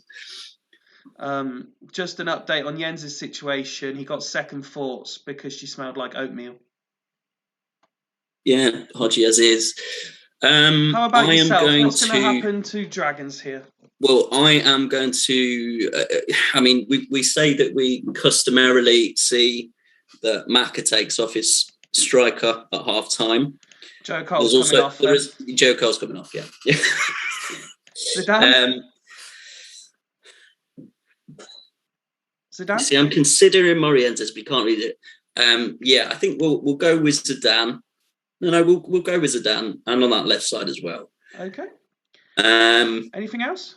I think that's all we're going to go with. Okay. Yeah.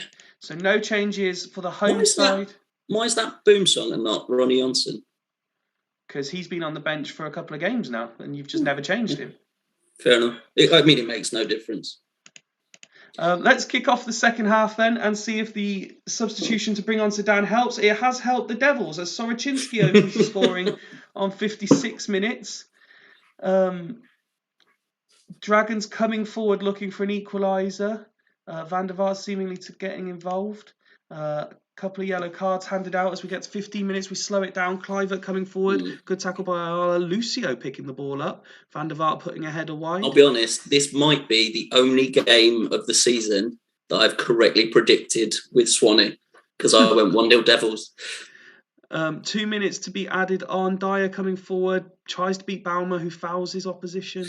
Those two head-to-head is normally a good battle. This is the game I should have changed it up. To everything I said before the game, absolute nonsense.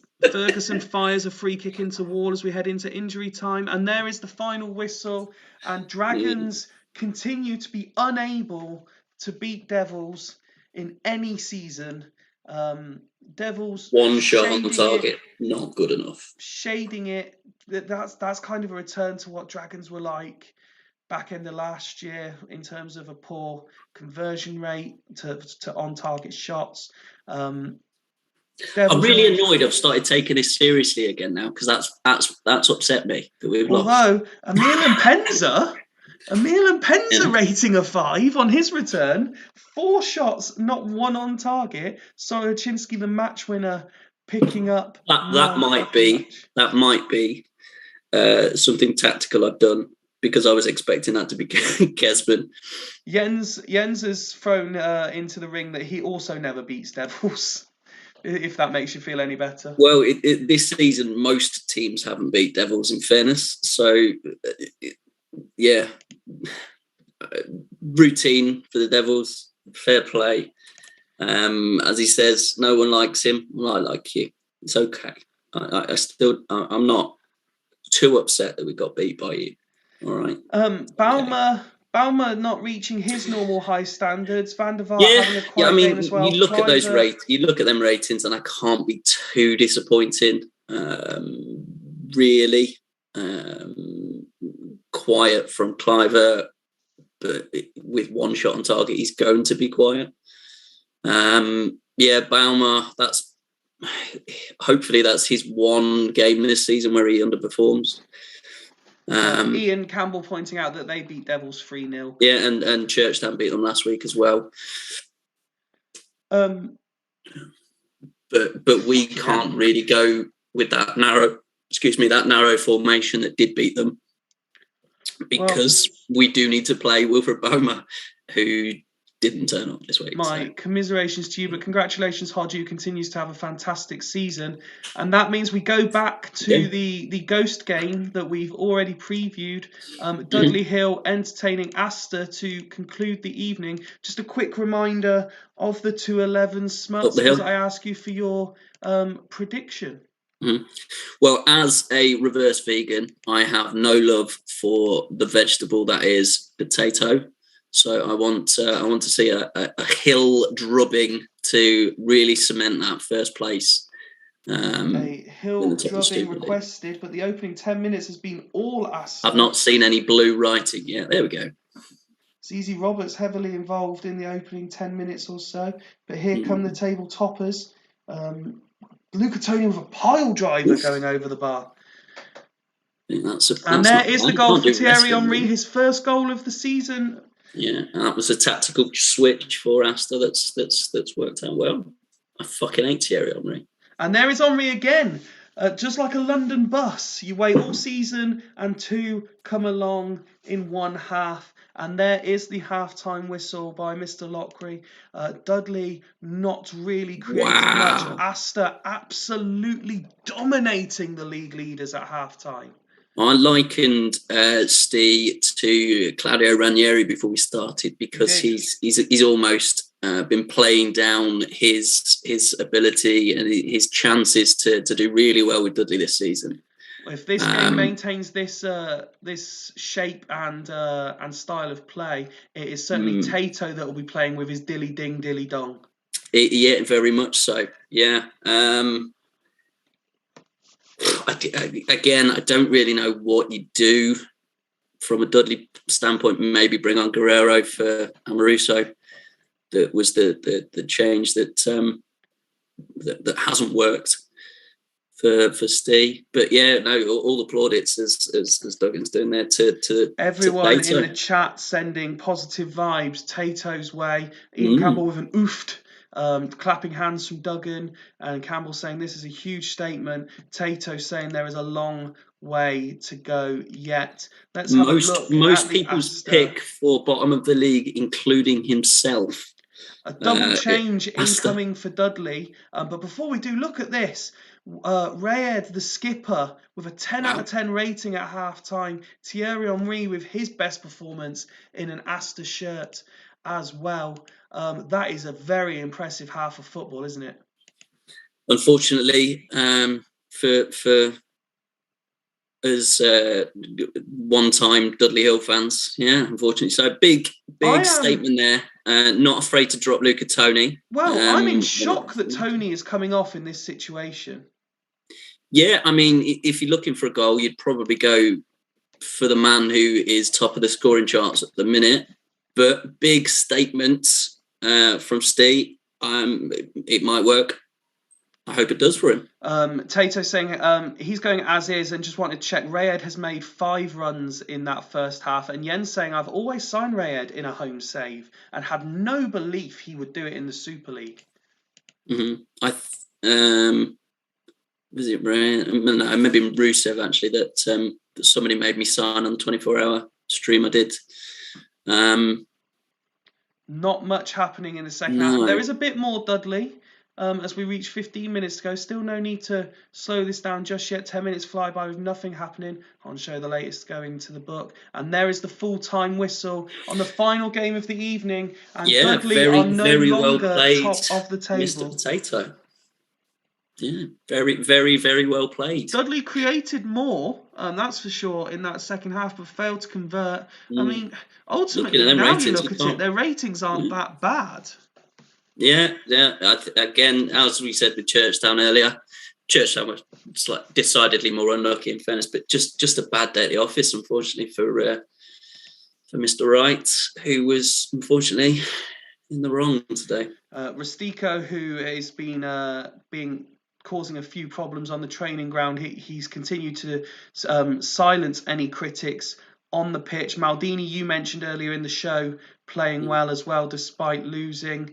Olusadebe and Guerrero coming on and having steady, if not sensational, impacts off the bench when you consider what some of the other subs have done tonight. As for the victorious Astor team, their skipper maintained his 10 out of 10 rating. The man that's been on the lips of a lot of people, Vrede, putting in a superb performance as well. And Thierry Henry, as we said at half-time, his best performance in an Astor shirt, 2 goals for him tonight. Yeah, again, I despise Thierry Henry as a part-time plastic paddy who was in France during the game, that he very obviously punched the ball and stole a World Cup place away from Ireland. You can van Vavoom all the way into the sea. Congratulations. But yeah, very, very, very well done to Astor. Yeah. As I go through the classifieds, Mr. Smuts, if I could ask you to describe tonight's action by way of an audio noise as opposed to actual English words, what sort of noise would you use? What I mean, in the words of the great poet Gary Neville. That would Tonight's be classified results are Bostock Stanley 3, Churchtown 0, Dudley Hill 0, Astor 2. You see already there that Astor have leapfrogged Dudley in the table. Gazelles 1, Loco 1, Haggis 3, Leddersford 1, Northern Burn 2, Fulchester 2. They're now 5th and 6th in the table. Sloths 1, Halls 1, and Devils, who go back to the top, 1, Dragons 0. That leaves the table looking like this, Mr. Smuts. So Devils a lot now of the have teams above us haven't massively pulled away from us, which is probably good news. Frustratingly, if we had beaten the Devils, we would have been 1 point behind. No, two. No, never mind. Ignore me. Okay, we'll ignore you while I carry on the actual analysis, as opposed to you just sort of making up your own stories. Devils, back to the top of the table. They have a 3-point gap over the 3 teams behind them: Astor, Dudley and Bostock, only separated by goal difference. A further point back, Burn and Fulchester make up the top 6. Dragons there in 7th, 3 points below the dotted line. Haggis and Churchtown a further point behind. Halls and Sloths on 10 points. And then we move down. Loco are on 8 points, 7 points. The gap between them and the dotted line at this stage. Gazelles a further point back, still just the 1 win this season for Gazelles after 9 games. And Leddersford, who are still failing to score. They did get one tonight, but only 5 goals this season. They are a further point back on 6. 9 points from the dotted line, still achievable if they can get something that resembles form. Next round of fixtures on Sunday night, and I'm pleased to announce that commentary is already sorted, as former table topper now Steve Wright of Dudley Hill will be joining me.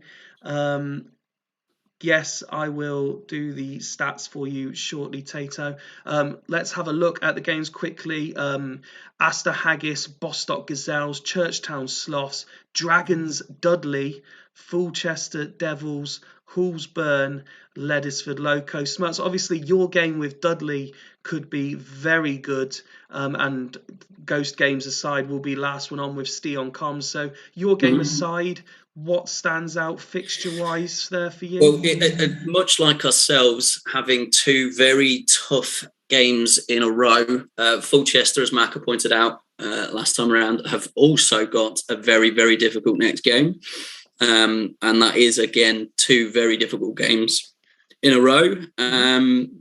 Astor Haggis should be entertaining as well. And if Devils do drop points to a very good Fulchester team, then you could see Astor going top. And at the bottom end of the table, Leddersford Loco. Yeah, another sort of bottom of the table clash for Greavesy to fail in again. So that Vieira now tops the average ratings list. And Nelka, after his hat-trick tonight, of course, leapfrogs Montella to the top of the goal-scoring charts. Zambrotta leading the way in terms of being an ass man. Jens pointing out he has... He's also got a very difficult short shrift the next couple of weeks as well. Yeah. Breaking news for Bern, because I know Soroczynski's just come back from a ban. That says to me that Vieira is banned for the next game, now that he's picked up 7 yellow cards. Okoronkwo is joined by Van Bommel at the top of the red cards list, and then for the anoraks amongst you who love this sort of stuff, Hoffland now top of the pass completion. Jeremies maintains his position at the top of the... Not seen a single Dragons player in any of these good ones yet. Zauri, who is long-term injured, continues to lead the way dribbles, and shots on Two target. former Dragons in the top 3 there. Lovely. And Anelka now top in terms of shots on target. Mr. Smuts, I hope you've enjoyed your baby-free week. So, and thank you very much for joining me tonight. It's been a pleasure as always. Thank you very much. Do you mind if I make a quick announcement before we run off and swim announce away. Thank you very much. I have obviously back in November for Baby Loss Awareness Week, I streamed Champ Manager for 24 hours. Where you managed to do 1.5 seasons in 24 hours. 2 seasons and about 4 games. Thank you very much. And throughout February, Sands are running what is called Gaming for Good, where people like myself will be looking to stream 24 hours throughout the month, so not consecutively again. I don't have it in me to do that twice in a year. And I will hopefully be streaming what I'm sort of tentatively being calling Smuts' Safe Space, where I'll be just sort of on for a few hours at a time, playing some sort of Champ Manager, and anybody who wants to can pop on, say hello, have a bit of a chat, talk me through how they're doing, and sort of have a bit of a sort of safe time for me, for you, for whoever to sort of switch themselves off for a bit. It's for a good cause as well, to promote Sands again, which is obviously something I'm very, very close to. I hope everybody here, all of us Peter Pans will join in. Appreciate it.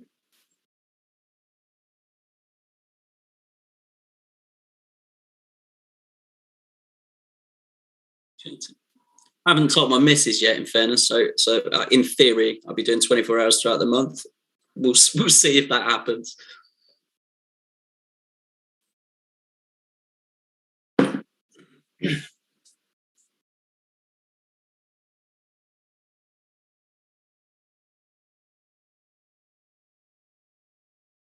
No, the Devils didn't.